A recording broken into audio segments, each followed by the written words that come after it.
नमस्कार दोस्तों, स्वागत है आपका स्टेनो गुरुजी 94 यूट्यूब चैनल। दोस्तों आज की वीडियो हम लोग प्रैक्टिस करेंगे यूपी पुलिस एसआई स्टेनो और एएसआई क्लर्क के लिए प्रैक्टिस पेपर का अभ्यास करेंगे, जो कि इस क्रम में हमारा ये 14वां वीडियो होगा। इससे पहले हमने 13 वीडियो अपलोड किया। अगर आपने नहीं देखा तो आप हमारे प्ले लिस्ट में जाके देख सकते हैं।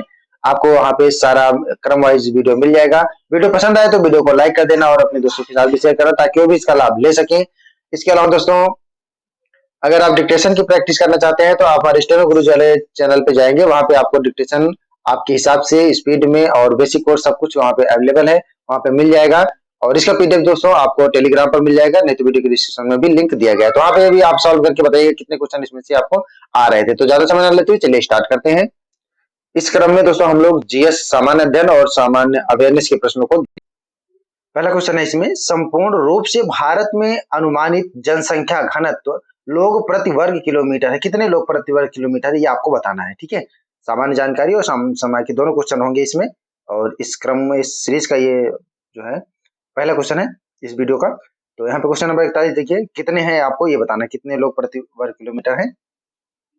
तो अगर ये 2011 की जनगणना से पूछ रहा है, ठीक है, तो 2011 की जनगणना के अनुसार ये थे आपके 325 लोग प्रति वर्ग किलोमीटर, संपूर्ण भारत का पूछ रहा है। ठीक है, यहाँ पे सही जवाब क्या हो जाएगा आपका, ऑप्शन बी। नेक्स्ट क्वेश्चन की ओर बढ़ते हैं और अगला क्वेश्चन कह रहा है कि दक्षिणी उत्तर प्रदेश का औरैया जिला प्रमुख रूप से किसका उत्पादक है। औरैया जिला में प्रमुख रूप से किसका उत्पादन होता है ये आपको बताना है। क्वेश्चन नंबर 42 देखिए, औरैया जिला किसके लिए जाना जाता है, शुद्ध देसी घी के लिए। किसके लिए जाना जाता है, शुद्ध देसी घी के लिए, यानी ऑप्शन सी यहाँ पे सही जवाब हो जाएगा। ठीक है, चलो नेक्स्ट क्वेश्चन की ओर बढ़ते हैं। क्वेश्चन कह रहा है कि चंद्रयान 1 भारत का चंद्रमा पर पहला मिशन को श्रीहरिकोटा से सफलतापूर्वक प्रक्षेपित किया गया। कब प्रक्षेपित किया गया ये आपको बताना है। 4 ऑप्शन आपके सामने है। ठीक है, चंद्रयान 1 पूछ रहा है, चंद्रयान 1 कब प्रक्षेपित किया गया था। ये किया गया था दोस्तों 22 अक्टूबर 2008 में किया गया था। तो सही जवाब हो जाएगा आपका ऑप्शन ए। ठीक है, चलो आगे बढ़ते हैं। पीडीएफ इसका आपको मैं टेलीग्राम पर मिल जाएगा, नहीं तो वीडियो के डिस्क्रिप्शन में भी लिंक दिया गया, वहां से भी डाउनलोड करके जरूर बताइएगा कितने क्वेश्चन इसमें से आपको आ रहे थे। भारत का पहला नाभिकीय पनडुब्बी आईएनएस अरिहंत में स्थित नौसेना जहाज निर्माण केंद्र पर बनाया गया था। ये आपको बताना है। क्वेश्चन नंबर 44 देखिए, यहाँ पे किस पे बनाया गया था ये आपको बताना है। ये बनाया गया था, कहाँ पे बनाया गया था, ये अरिहंत जो है आपका बनाया गया था विशाखापट्टनम में। कहाँ पे, विशाखापट्टनम में बनाया गया था। तो यहाँ पे सही जवाब हो जाएगा आपका ऑप्शन सी। ऑप्शन सी जो है वो सही जवाब हो जाएगा। ठीक है, नेक्स्ट क्वेश्चन की ओर बढ़ते हैं और अगला क्वेश्चन कह रहा है, निम्नलिखित में से कौन सा देश आंशिक या पूर्ण रूप से सहारा रेगिस्तान में नहीं आता है। निम्नलिखित में से कौन सा देश आंशिक या पूर्ण रूप से सहारा रेगिस्तान में नहीं आता है ये आपको बताना है। 4 ऑप्शन आपके सामने है, फटाफट जवाब दीजिए। कौन सा नहीं आता है, नाइजीरिया। कौन सा है, नाइजीरिया यहाँ पे सही ऑप्शन हो जाएगा आपका। ठीक है, नाइजीरिया जो है वो सही ऑप्शन होगा। बाकी अल्जीरिया हो गया, लीबिया, मिस्र, ये सब आंशिक रूप से सहारा रेगिस्तान में आते हैं। ठीक है, चलो अगले क्वेश्चन की ओर बढ़ते हैं और अगला क्वेश्चन कह रहा है कि भारत का संविधान सभा द्वारा कब अपनाया गया था और 26 जनवरी 1950 को लागू हुआ। ठीक है, तो ये आपको बताना है। यहाँ पे 4 ऑप्शन आपके सामने है। ठीक, तो देखिए भारत का जो संविधान है ये 26 नवंबर 1949 को अपनाया गया था और लागू हुआ था ये 26 जनवरी 1950 को। तो यहाँ पे सही जवाब क्या हो जाएगा, ऑप्शन सी यहाँ पे सही जवाब हो जाएगा। ठीक है, ये आपका किसमें है, संविधान, ये है आपके 73वें संविधान संशोधन 1992 के द्वारा संविधान में भाग 9 अनुच्छेद 243 से 243 ओ का प्रावधान किया गया, जिसका विषय पंचायत है। और 74वें संविधान संशोधन द्वारा नगर निकाय, अच्छा ये नेक्स्ट क्वेश्चन का है। ठीक है, चलो 26 नवंबर 2049 को लागू किया गया था। नेक्स्ट क्वेश्चन की ओर बढ़ते हैं और अगला क्वेश्चन कह रहा है कि 73वें संविधान संशोधन 1992 के द्वारा भारतीय संविधान में शीर्षक से एक परिच्छेद 9 जोड़ा गया, जो अनुच्छेद 243 से 243 ओ के प्रावधान को कवर करता है। ये आपको बताना है। यहाँ पे सही जवाब हो जाएगा, कौन सा हो जाएगा, अल्पसंख्यक, न्यायपालिका, पंचायत और सदन। ठीक है, तो यहाँ पे क्या हो जाएगा, 9 में कौन सा जोड़ा गया था, 9 में जोड़ा गया था आपका पंचायत। कौन सा, पंचायत यहाँ पे सही ऑप्शन हो जाएगा। ठीक है, और ये 74वें संविधान संशोधन द्वारा नगर निकाय, नगर पालिका का प्रावधान किया गया है। ठीक है, तो यहाँ पे सही जवाब ऑप्शन सी हो जाएगा। अगला क्वेश्चन है आपका, भारत के संविधान के का कौन सा अनुच्छेद राष्ट्रीय महत्व के स्मारकों, स्थलों और वस्तुओं की सुरक्षा से संबंधित है? ठीक है, ये आपको बताना है। क्वेश्चन फिर से पढ़िए, एक बार देखिए।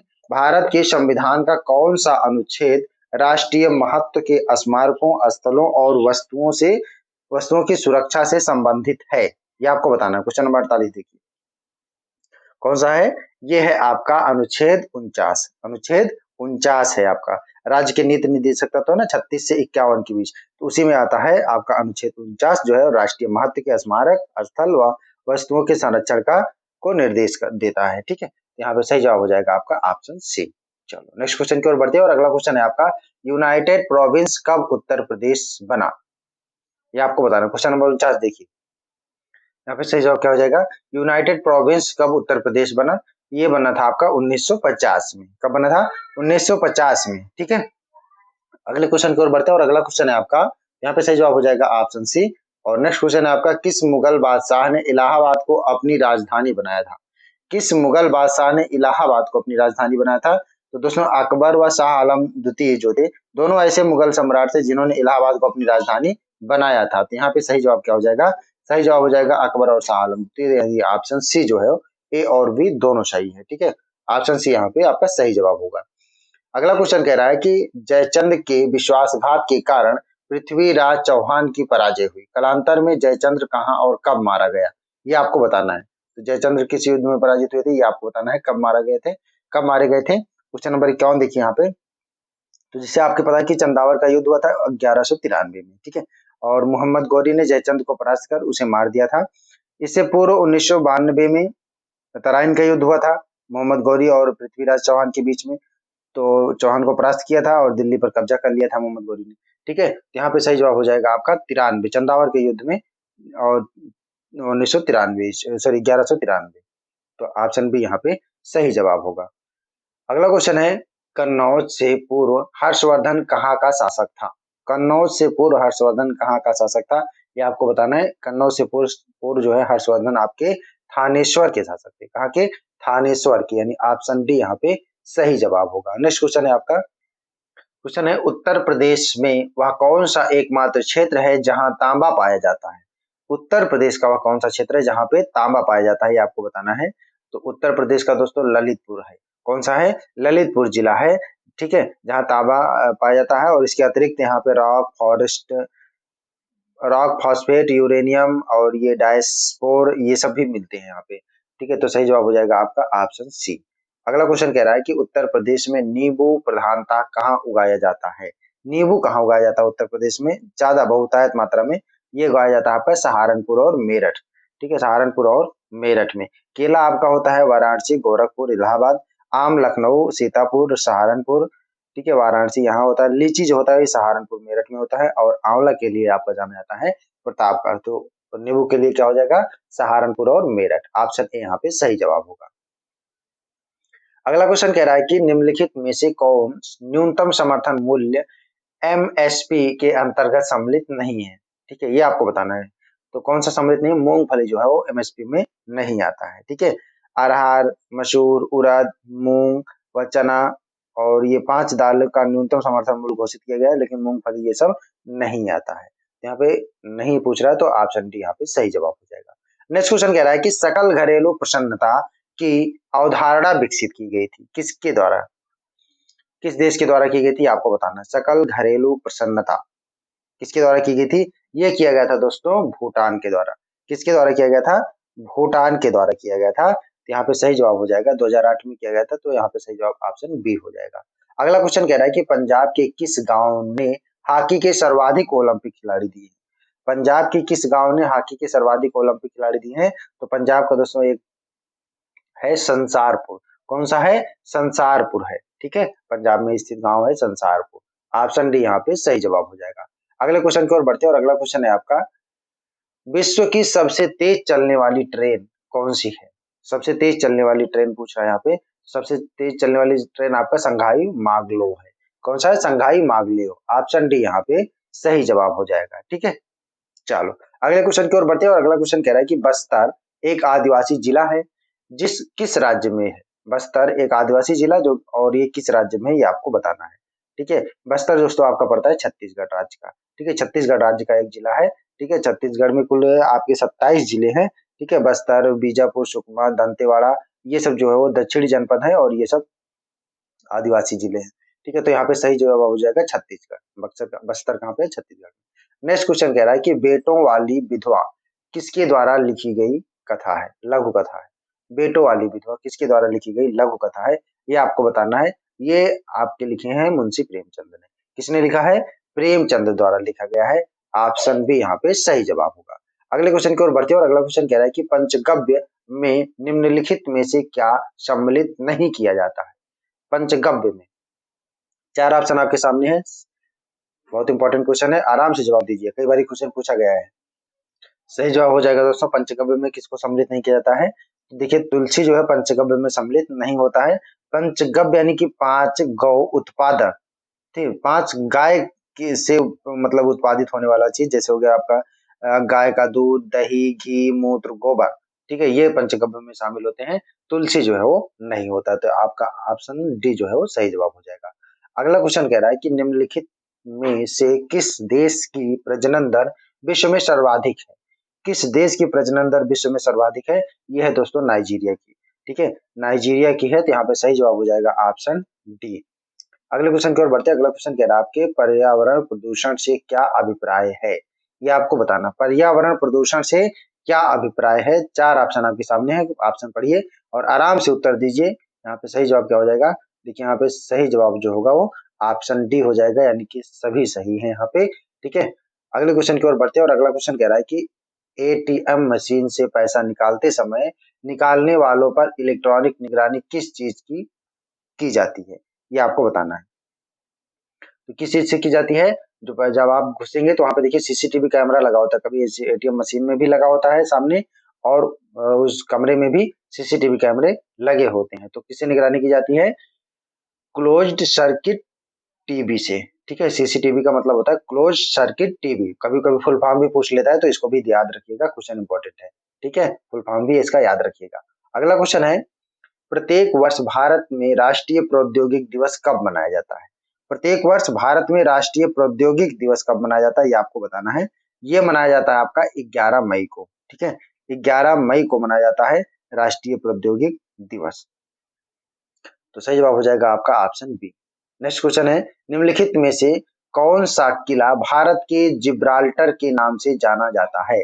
निम्नलिखित में से कौन सा किला भारत के जिब्राल्टर के नाम से जाना जाता है? क्वेश्चन नंबर 66 देखिए, ये कौन सा किला जाना जाता है? जाना जाता है दोस्तों ये आपका ग्वालियर का किला। कौन सा? ग्वालियर का किला जाना जाता है। ऑप्शन सी यहाँ पे सही जवाब हो जाएगा। वीडियो पसंद आए तो वीडियो को लाइक कर देना और चैनल पर पहली बार आए तो सब्सक्राइब करके नोटिफिकेशन बिल ऑन रखना। अगला क्वेश्चन कह रहा है कि गांधी जी का जन्म कहाँ हुआ था? क्वेश्चन नंबर 67 देखिए, गांधी जी का जन्म कहाँ हुआ था? गांधी जी का जन्म पोरबंदर गुजरात में हुआ था, ठीक है, इसको ध्यान रखिएगा। ऑप्शन डी यहाँ पे सही जवाब हो जाएगा। नेक्स्ट क्वेश्चन कह रहा है कि भारत के भीतरी स्रोत के मुहाने से पूर्ण रूप से बहने वाली सबसे लंबी नदी कौन सी है? भारत के भीतरी स्रोत के मुहाने से पूर्ण रूप से बहने वाली सबसे लंबी नदी कौन सी है? ये आपको बताना है। क्वेश्चन नंबर 68 देखिए, तो सबसे लंबी नदी कौन सी है? गोदावरी है। कौन सी? गोदावरी है। ऑप्शन डी यहाँ पे सही जवाब हो जाएगा। अगला क्वेश्चन है आपका, क्वेश्चन है आपका अंतर्राष्ट्रीय अहिंसा दिवस प्रत्येक वर्ष कब मनाया जाता है? बहुत इंपॉर्टेंट क्वेश्चन है, कंफ्यूज मत होना इसमें। अंतर्राष्ट्रीय अहिंसा दिवस पूछ रहा है, ठीक है। तो क्या सही जवाब क्या हो जाएगा? यहाँ पे देखिए 2 अक्टूबर, 3 अक्टूबर, 7 अक्टूबर, 6 अक्टूबर। सही जवाब क्या होगा? सही जवाब हो जाएगा आपका 2 अक्टूबर को मनाया जाता है, ठीक है। गांधी जयंती भी मनाया जाता है और आपका अंतर्राष्ट्रीय अहिंसा दिवस भी मनाया जाता है। तो ऑप्शन ए यहाँ पे सही जवाब हो जाएगा। नेक्स्ट क्वेश्चन है आपका, निम्नलिखित अनुच्छेदों में से किसमें स्वतंत्रता के अधिकार की गारंटी है? स्वतंत्रता के अधिकार की गारंटी किसमें? ये आपको बताना है, ठीक है। ये है आपके अनुच्छेद 19 में। किसमें है? अनुच्छेद 19 में है। ऑप्शन बी यहाँ पे सही जवाब हो जाएगा, ठीक है। अनुच्छेद 19 में है आपका भाषण व अभिव्यक्ति की स्वतंत्रता, शांतिपूर्ण व बिना हथियार इकट्ठा हो सकते हैं, संघ या यूनियन बनाने का भी अधिकार है, भारत का स्थानांतरित होने की होने का अधिकार है, किसी क्षेत्र में रहने व व्यवस्थित का अधिकार है, ठीक है, किसी भी पेशे को अभ्यास का अधिकार है। तो यहाँ पे सही जवाब हो जाएगा ऑप्शन बी। नेक्स्ट क्वेश्चन है आपका, किस खेल में विकास गौड़ा भारत का प्रतिनिधित्व करते हैं? किस खेल में विकास गौड़ा भारत का प्रतिनिधित्व करते हैं? तो ये है डिस्कस थ्रो। कौन सा है? Discus throw. ऑप्शन सी यहाँ पे सही जवाब होगा। नेक्स्ट क्वेश्चन की ओर बढ़ते हैं और अगला क्वेश्चन कह रहा है कि शांति स्वरूप भटनागर पुरस्कार किस क्षेत्र में दिए जाते हैं, ये आपको बताना है। ठीक है, शांति स्वरूप भटनागर पुरस्कार। शांति स्वरूप भटनागर पुरस्कार किसमें दिए जाते हैं? ये दिया जाता है दोस्तों आपका विज्ञान के उत्कृष्ट योगदान के लिए। किसमें दिया जाता है? विज्ञान के उत्कृष्ट योगदान के लिए 1958 में शुरू किया गया था। इसमें 5 लाख रुपए की प्रोत्साहन राशि दिया जाता है। तो ऑप्शन बी यहाँ पे सही जवाब हो जाएगा। अगला क्वेश्चन कह रहा है कि गुजरात को निम्नलिखित में से किस खेती के लिए जाना जाता है? गुजरात को निम्नलिखित में से किस खेती के लिए जाना जाता है?